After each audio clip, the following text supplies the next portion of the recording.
Sanskriti University for excellence in life. BTech Agri BSc lateral entry. దిశా కేసులో అంత దారుణంగా ఆ నలుగురు వ్యక్తులు అత్యాచారం చేసి హత్య చేయడం అన్నది మొత్తం ప్రపంచం అంతా తప్పుపట్టింది. ఫస్ట్ ఆ దిశా కేసు సంబంధించింది మీ ఒపీనియన్ చెప్పండి. So it is a failure on the part of the సిస్టంలో జరిగినటువంటి ఫెయిల్యూర్స్. టోల్గేట్ దగ్గర లైట్ లేకపోవడాలు, సీసీ కెమెరా లేకపోవడం, అమ్మాయి అంత చదువుకున్న అమ్మాయి అయినప్పటికీ కూడా టోల్గేట్ దగ్గరికి పోయి నిల్చుంటే తనని ఇంకొక వృత్తిలో ఉన్నటువంటి అమ్మాయిగా భావిస్తారేమో అని తను ఫీల్ కావడం, ఇట్లా దిశ సంఘటన లోపల సమాజాన్ని నేర్చుకోవాల్సిన విషయాలు, తల్లిదండ్రులు నేర్చుకోవాల్సిన విషయాల్ని చాలా దిశ సంఘటన నేర్పించింది. తల్లిదండ్రులు ఏ విధంగా నేర్చుకోవాలి? పిల్లలకి మనం చిన్నప్పటి నుంచి ఏదైనా జరిగితే పోలీసు వాళ్ళకి ఫోన్ చేయాలని నేర్పించడం, 100ని వాడుకోవడం ఎట్లా అనేది నేర్పించడం. చెల్లికి ఫోన్ చేసి అంత బాధపడ్డ అమ్మాయి ఇంకొంచెం యాక్టివ్గా మూవ్ అయ్యిండి ఉంటే తన ప్రాణాన్ని తను కాపాడుకునేగలేదు కదా మురళి గారు. కన్సర్న్ పోలీస్ స్టేషన్కో 100కో ఏదో ఒకరికి తనకు తెలిసిన పోలీస్ ఆఫీసర్కో. కానీ మన వ్యవస్థ ఎట్లా తయారైంది మురళి గారు అంటే పోలీస్ స్టేషన్కి వెళ్ళడం అంటేనే అదేదో తప్పు చేసినట్టు, చెడ్డోళ్ళు మాత్రమే పోలీస్ స్టేషన్కి వెళ్తారు అని చిన్నప్పటి నుంచి పిల్లలకు నేర్పించడం అనేది కొద్దిగా బాధాకరమైనటువంటి విషయం. ఇప్పుడు బాగా అభివృద్ధి చెందిన దేశాలలో ఏం జరుగుతుంది, మిమ్మల్ని అమ్మ నాన్న కొట్టినా, స్కూల్లో టీచర్లు కొట్టినా you call so and so number అని చిన్నప్పటి నుంచి టీచర్లే చెప్పి నేర్పిస్తూ ఉన్నారు. సో అంత బాగా చదువుకున్న అమ్మాయి, అంత మెరిటోరియస్ స్టూడెంట్ అయినటువంటి అమ్మాయికి 100 కాల్ చేయాలన్న ఆలోచన ఆ నిమిషం రాలేదు చూడండి. ఎందుకు? మన సమాజం అది నేర్పిస్తలేదు మనకి. ఆడపిల్ల అంటే తల్లిదండ్రుల పక్కనే ఉండాలి, తల్లిదండ్రులకే చెప్పుకోవాలి తప్ప పోలీసు వాళ్ళకి చెప్పుకోవద్దు అనేటువంటి ఆ ఫీల్లో ఉంటున్నామేమో మనం అనేది ఒకటి ఆలోచించాలి, మన కరికులం ఆలోచించాలి. సో అట్లాంటి బాధాకరమైనటువంటి సంఘటన వచ్చినప్పుడు తనంతలో తాను ఎదుర్కోవడానికి ఉన్నటువంటి మార్గాలు ఏందని తను ఆలోచించుకోలేకపోయింది. వెహికల్ వదిలేసి వెళ్ళిపోయింటే అయిపోయేది కదా మురళి గారు. ఎక్కడిపోతే నా వెహికల్ రేపు వస్తుందిలే, ఈరోజు కాకపోతే నాకంటే పంక్చర్ అయినటువంటి వెహికల్ని తీసుకొచ్చి టోల్ దెబ్బ దగ్గర నూకి ఆడ తాళం వేసిపోయి ఉంటే తెల్లారి వచ్చేది వెహికల్. సో చాలా ల్యాక్యునెస్ కనబడుతున్నాయి అక్కడ మనకి. సీసీటీవీలో నిన్న మొన్న పోలీసులు రిలీజ్ చేసినట్టున్నారు, మీడియాలో కనబడుతుంది. లారీ రోడ్డు మీదకి ఎక్కుతున్న దృశ్యాలు కనబడుతున్నాయి.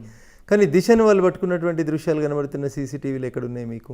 దిశను వాళ్ళు పికప్ చేసింది, బలవంతంగా లాక్కెళ్ళినటువంటి సీసీటీవీ ఫుటేజ్లు ఏవి?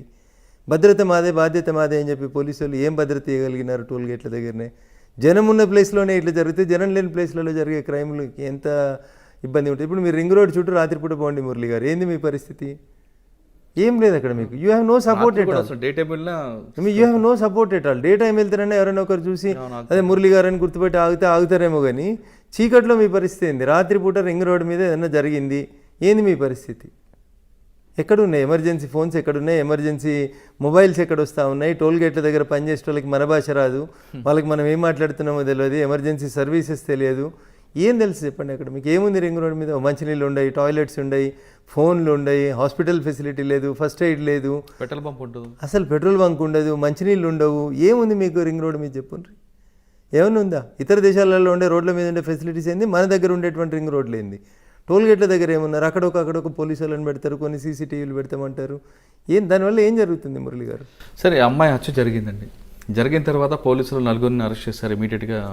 కొద్ది గంటల వ్యవహారంలో వాళ్ళకున్న టెక్నాలజీ చూసి ఆ నలుగురిని పోలీస్కి కస్టడీకి ఇచ్చిన తర్వాత వాళ్ళ నలుగురు ఎన్కౌంటర్ అయ్యారని పోలీస్ వెర్షన్.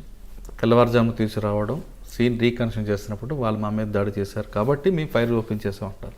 ఇదంతా వాస్తవం అంటారా మీకున్న లాజిక్ ప్రకారం? అంటే ఇందులో చాలా క్లియర్గా చెప్పండి. ఎన్కౌంటర్ చేయడం వల్ల ప్రపంచం అంతా కూడా హర్షిస్తుంది, తెలంగాణ పోలీసులు చేసిన మంచి పని అంటారు.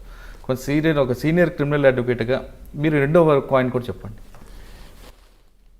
ఎన్కౌంటర్ని సపోర్ట్ చేస్తావా వ్యతిరేకిస్తావా అంటే, ఒకవేళ అది నిజమైన ఎన్కౌంటర్ అయితే నేను సపోర్ట్ చేస్తాను దాన్ని. నిజంగా వాళ్ళు పారిపోయే ప్రయత్నం చేసినారు, వాళ్ళు వెపన్స్ లాక్కునే ప్రయత్నం చేసిన పరిణామ క్రమంలో there is no other way for the police అంటే they deserve it. Self defence అనేది మీరు జ్యుడిషియల్ కస్టడీలో ఉన్నా వస్తుంది, ఇద్దరున్నా వస్తుంది, ఒకరున్నా వస్తుంది. పోలీసు వాళ్ళు 10 మంది ఉన్నారు కాబట్టి వీళ్ళేడ తిరగబడతారు అంటే, వాడు పారిపోవాలన్న మూడ్లో ఉన్నాడు, తిరగబడితే తిరగబడి ఉంటాడు. చిన్నగా ఉన్నాడా, సన్నగా ఉన్నాడా, వెపన్ వాడిండా, వాడలేదా, this is all secondary issue. మీ మనసులో పారిపోవాలనే ఆలోచన ఉందనుకోండి మురళి గారు, ఆ నిమిషం మీరు ఎట్లా రియాక్ట్ అయినారనేది ఎవరికి తెలుస్తుంది? సో ఎన్కౌంటర్ అది ఆ సందర్భంలో ఆ నిమిషంలో జరిగినటువంటి యాక్షన్కి రియాక్షన్గానే చూడాలి తప్ప ఇంకొకటి చూడొద్దు మురళి గారు. సో ఫేక్ ఎన్కౌంటర్ అనేటువంటి అనుమానాలు ఎందుకు వస్తున్నాయి షాద్నగర్ ఎన్కౌంటర్ లేదా చటాన్పల్లి ఎన్కౌంటర్ మీద అనేది మనం ఒక గమనంలోకి తీసుకుంటే, ఫస్ట్ 3 రోజులు ఎవరు కూడా ఏం మాట్లాడలేదు మురళి గారు. ఎప్పుడైతే ఈ రాష్ట్ర ప్రభుత్వంలో ఈ క్యాబినెట్లో సీనియర్ మంత్రులుగా ఉన్నటువంటి కొంతమంది మంత్రులు చూసినావా, మా ముఖ్యమంత్రి గారు ఒక మెసేజ్ పంపించాలనుకున్నారు సమాజానికి, పంపించినారు అని అన్న మరుక్షణం ఏమనిపిస్తుంది మురళి గారు మీకు? ఓహో గవర్నమెంటే ముందు ప్లాన్ చేసుకొని తెచ్చి చంపేపించిందా అని మొదటి అనుమానం వస్తుంది. ఒక మంత్రి మాట్లాడితే సరే తలసాని శ్రీనివాస్ యాదవ్ గారు అంటే ఏదో తెలియకుండా మాట్లాడాడేమో, చట్టాలు తెలియమో అని అనుకుందాం. కొద్దిసేపటి తర్వాత మళ్ళీ పువ్వాడ అజయ్ గారు చూసినరా మా ముఖ్యమంత్రి గారు వదిలిన రామబాణం ఎట్లుంది అని అంటే, so what is the message you are sending? ఒకరు ఇద్దరు ముగ్గురు మంత్రులు మాట్లాడినారు వరుస పెట్టి. అంటే వాళ్ళ కార్యకర్తలను ఉత్సాహపరచడానికి లేదా మహిళా వాళ్ళ పట్ల వాళ్ళకి ఒక సానుభూతి తీసుకురావడానికి ఆ మాట ఉండొచ్చు కదా. ఇది ఆ సందర్భం మురళి గారు. మీరు ఏ స్థానంలో ఉన్నారు? బాధ్యత గల ఒక మంత్రి స్థానంలో ఉన్నారు. Cabinet decision is collective decision. ముఖ్యమంత్రి మీరు అందరూ కూర్చొని నిర్ణయాలు తీసుకుంటారు. మరి ఇప్పుడు ముఖ్యమంత్రి గారిని మిమ్మల్ని ఎన్హెచ్ఆర్సీ లేకపోతే రేపు సుప్రీంకోర్టు ప్రశ్నించాల్సి వస్తే ఇదే చెప్తారా? కార్యకర్తలను ఉత్సాహపరిస్తేందుకు మేము చంపేసినామని చెప్పమని చెప్తే కోర్టు ఒప్పుకుంటుందా మురళి గారు? సో బాధ్యతాయుత స్థానాల్లో ఉన్నాళ్ళు, రాజ్యాంగం మీద ప్రమాణం చేసినటువంటి పెద్దలు, మీరు మాట్లాడేటువంటి మాటలు బాధ్యతాయుతంగా ఉంటే బాగుంటాయి తప్ప ఇట్లాంటి మాటలు మాట్లాడి మేమేదో మా కార్యకర్తలకి జోష్ నింపడానికి చేసినామనంటే ఇప్పుడు కార్యకర్తలు అడుగుతున్నారు, మరి రేపు చేసిన అందరినీ కాల్ చేయమని అడుగుతున్నారు. You have that power. అందరినీ కాల్ చేస్తారా? లేదు కదా. ఇక్కడ అగ్రకులం అమ్మాయి కాబట్టి కాల్ చేసినారు, మరి అక్కడ టేకు లక్ష్మికి అన్యాయం జరిగింది, టేకు లక్ష్మి విషయంలో కూడా కాల్ చేయండి అని అడుగుతుంది సమాజం. మరి కాల్ చేస్తారా? అప్పుడు ఏం సమాధానం చెప్పాలి? కార్యకర్తలకు ఏం చెప్పాలి? పోలీసు వాళ్ళకి ఏం చెప్పాలి? రేపు సుప్రీంకోర్టు ఈరోజు ఆర్డర్ ఇచ్చింది మురళి గారు. ఏంది, ఎవరు కాన్సిక్వెన్సెస్ ఫేస్ చేయాలి? మాట్లాడిన మంత్రులకి నోటీసులు వచ్చినాయి అనుకోండి, ఏం చెప్తారు వీళ్ళు? అవును మేము క్యాబినెట్ కలెక్టివ్ డిసిషన్ మేమే ఎన్కౌంటర్ చేయమని చెప్పి పోలీసులకు చెప్పినామని చెప్పమనండి మురళి గారు. ఒక మంత్రిని ముందుకు వచ్చి జరిగే ఫలితం ఏముంటుంది, పర్యవసానం ఏముంటుంది తెలుస్తుంది. సంబంధిత మంత్రి జైల్లో ఉండాల్సి వస్తుంది. క్యాబినెట్ నిర్ణయం అంటే ఒక మాట అంటే చాలా, ఇంకా తప్పదు కదా. అప్పుడు ముఖ్యమంత్రి గారు జైలుకి పోవాల్సి వస్తుంది, మంత్రులు జైలుకి పోవాల్సి వస్తుంది. ఎట్లా చెప్పగలుగుతారు? కొందరిని తీసుకొచ్చి మీరు హత్య చేయండి అని చెప్పే అధికారం క్యాబినెట్కి ఉంటుంది. క్యాబినెట్కి ఎట్లుంటుంది చెప్పండి? అది మీరు అన్నట్లుగా ఎక్స్చేంజ్ ఆఫ్ ఫైర్ అవ్వచ్చు, అక్కడ జరుగుతున్నప్పుడు మీరు నేను ఇద్దరం కూర్చొని మాట్లాడుతున్నాం మురళి గారు. ఇప్పుడు యాక్షన్ ఏదైనా జరిగితే రియాక్షన్ జరిగిందంటే ఒక మీనింగ్ ఉంటుంది. యాక్షన్ లేకుండా రియాక్షన్ చూపెడితే ఎట్లా జనం జస్టిఫై చేస్తారు? కాన్స్పరెన్సీ కనిపిస్తుంది. ఇప్పుడు మంత్రులు మాట్లాడిన తర్వాత ఆ చటాన్పల్లి ఎన్కౌంటర్ ఫేక్ ఎన్కౌంటర్ అనేటువంటి అభిప్రాయం ప్రజలలో బలంగా పోతుంది. దానికి తోడు ఇలా సుప్రీంకోర్టు ఒక సిబిఐ విచారణో ఒక రిటైర్డ్ జడ్జితో విచారణో అనేసరికి ప్రజలు ఏమనుకుంటున్నారు? ఓహో ఇది నిజంగా అబద్ధంగా జరిగిందా? ఇప్పుడు రెండో కోణం వచ్చింది మురళి గారు జనం ముందుకు. ఏమని? వాళ్ళు పేదోళ్ళు కాబట్టి, వాళ్ళ తరఫున మాట్లాడేటోడు ఎవరు లేడు కాబట్టి, ఆ చనిపోయిన అమ్మాయి అగ్రకులం అమ్మాయి కాబట్టి అందరు కలిసి చేపించారు. అదే అక్కడ టేకు లక్ష్మికి జరిగింది అన్యాయం. టేకు లక్ష్మి విషయంలో ముద్దాయిలందరూ ఒక వర్గానికి సంబంధించిన వాళ్ళు కాబట్టి భయపడుతుంది. మళ్ళీ ఏ ఓవైసీలో ఆత్మలు అడ్డం వస్తాయో అని చెప్పి చంద్రశేఖరరావు గారు భయపడుతున్నారు. ఇట్లాంటిదంతా సోషల్ మీడియాలో చర్చ జరుగుతూ ఉంది. స్కోప్ ఎవరు ఇచ్చినారు? గౌరవ మంత్రివర్యులే ఇచ్చినారు. వాళ్ళ మాటలు మాట్లాడి ఉండకపోతే దిశ ఎన్కౌంటర్ గురించి ఇంత ఇష్యూ ఉండేది కాదు మురళి గారు. దిశకు జరిగింది అన్యాయం, దిశ పట్ల వాళ్ళు ప్రవర్తించింది అజ్ఞానులుగా మూర్ఖులుగా ప్రవర్తించారు. ప్రజలు అందుకనే వాళ్ళకి మంచి శిక్ష పడ్డది అనుకున్నారు. కానీ ఆ మాట మంత్రుల నోట్ల నుంచి వచ్చినప్పటికీ జనం ఏమనుకుంటున్నారు? అట్లెట్లా చేస్తారు? గరీబోళ్ళు అయితే చేస్తారా? డబ్బున్నోళ్ళు అయితే చేస్తావా నువ్వు? మరి ప్రత్యూష హత్య కేసులు ఏమైంది? ఆయేషా మీరా హత్య కేసులు ఏమైంది? డబ్బున్నోళ్ళ హత్య కేసులలో ఏం జరుగుతున్నాయి చెప్పుండ్రు అనేటువంటి గొంతు అనగదొక్కబడినటువంటి వర్గాల నుంచి వినబడుతుంది. దానికి అవకాశం మనం ఇచ్చినట్లే, మనమే మంత్రులు ఇచ్చినట్టు, మనం కాదు, పాలకులు ఇచ్చినారు. కాబట్టి they have to face the music. ఇప్పుడు ఆల్రెడీ సుప్రీంకోర్టు కూడా ఒక కమిటీని వేసింది, 6 నెలలు రిపోర్ట్ ఇవ్వమని చెప్పింది. ఇది ఏ విధంగా ఉండిపోతుందండి? గతంలో జరిగినటువంటి అనేక సంఘటనల్ని, అనేక ఎన్కౌంటర్లకు సంబంధించి సుప్రీంకోర్టు ఆధ్వర్యంలో జరిగిన విచారణల్ని చూస్తే మీకు గుర్తుండే ఉంటుంది. చివరికి మా జాతీయ అధ్యక్షుడిగా పనిచేస్తుండే ప్రస్తుత హోంమంత్రిగా ఉన్నటువంటి అమిత్ షా గారు కూడా ఒక ఎన్కౌంటర్కి సంబంధించి ఎంత ఇబ్బంది పడినటువంటి పరిస్థితులు మీరు గమనంలోకి తీసుకున్నారు. దాంట్లో కూడా సుప్రీంకోర్టు ఇన్వాల్వ్ అయ్యి సిబిఐ ఇన్వెస్టిగేషన్ చేసి అమిత్ షా చివరికి కోర్టు కేసును కొట్టేసింది. అది వేరే విషయం అనుకోండి మురళి గారు. కానీ ఈ ఫేస్డ్ లాట్ ఆఫ్ ట్రబుల్స్. ఆ రోజు గుజరాత్ హోంమంత్రిగా ఉన్నందుకు వారు ఎంత ఇబ్బంది పడ్డారో చూస్తారు మీరు. రాష్ట్రంలోంచి తాడీపారు కూడా ఇచ్చినారు, 3 నెలలు జైల్లో ఉండాల్సి వచ్చింది, రకరకాలైనటువంటి అవస్థల్ని ఫేస్ చేయాల్సి వచ్చింది. సో అల్టిమేట్గా కోర్టు ఆ కేసును కొట్టేసింది, అది వేరే విషయం అనుకోండి. బట్ ఒకవేళ ఫేక్ ఎన్కౌంటర్ అని సుప్రీంకోర్టు నిర్ధారణకు వస్తే ఎన్ని రకాలైనటువంటి ఇబ్బందులు వస్తాయి మురళి గారు. కాబట్టి బాధ్యతాయుత స్థానంలో ఉన్న కొందరు మంత్రులు చేసిన మాటలు పోలీస్ అధికారులను ఇబ్బంది పెడతాయేమో అనేది నాకు అనిపిస్తున్నటువంటి అంశం. సార్ ఫైనల్గా చెప్పండి, ఇప్పుడు ఎన్కౌంటర్ ఫేకా కరెక్ట్ అన్నది సుప్రీంకోర్టు కమిటీ ఇచ్చిన నిర్ణయం మీద ఆధారపడి ఉంటుంది. ఆ విషయం పక్కన పెడితే పోలీసులు సాధారణంగా ఎన్కౌంటర్ చేయాలి, ఎక్స్చేంజ్ ఆఫ్ ఫైర్లు చంపాలని అంత రిస్క్ తీసుకుంటారా? అంత రిస్క్ తీసుకునే పోలీస్ అధికారులు ఇప్పుడు ఎవరు లేరు మురళి గారు.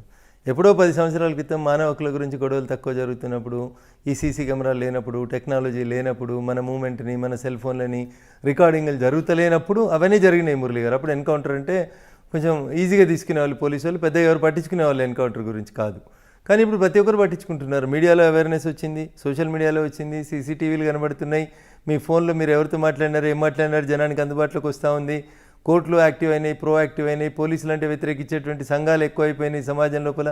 కాబట్టి ఇప్పుడు ఏరి కోరి ఒక ఫేక్ ఎన్కౌంటర్ చేసి తన ఉద్యోగం మీదకో తన కుటుంబం మీదకో తెచ్చుకునేంత ధైర్యం ఏ పోలీస్ అధికారి కూడా చేస్తాడని నేను అనుకోవట్లేదు. ఎన్కౌంటర్ చేస్తే వెంటనే పోలీసుల మీద 302 పెట్టాలని కూడా సుప్రీంకోర్టు గైడ్లైన్స్లో ఉంది. ఇప్పుడు చాలా ఇబ్బంది ఎదుర్కొంటారు కదండి వీళ్ళు.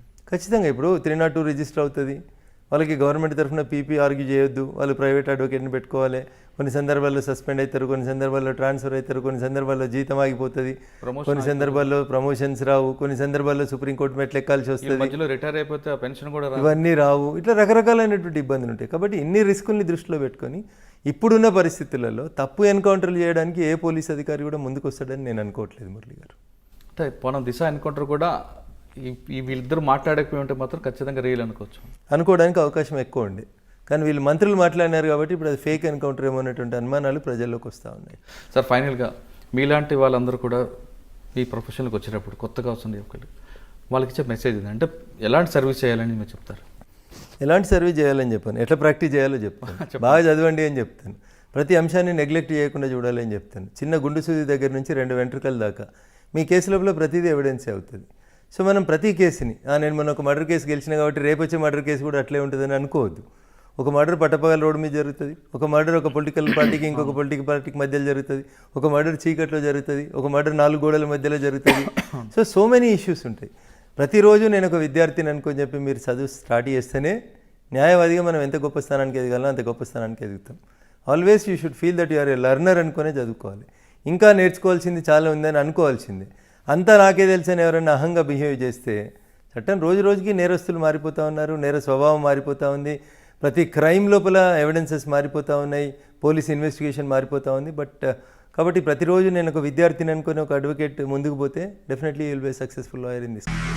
నిజంగా ప్రస్తుతం ఉన్నటువంటి సమాజం దేనికి ప్రయారిటీ ఇస్తుంది? ఆర్థిక సంబంధాల చుట్టూ మాత్రమే తిరుగుతోంది. మళ్ళీ ఎన్నికలంగానే చాలా విరక్తి కలుగుతాం.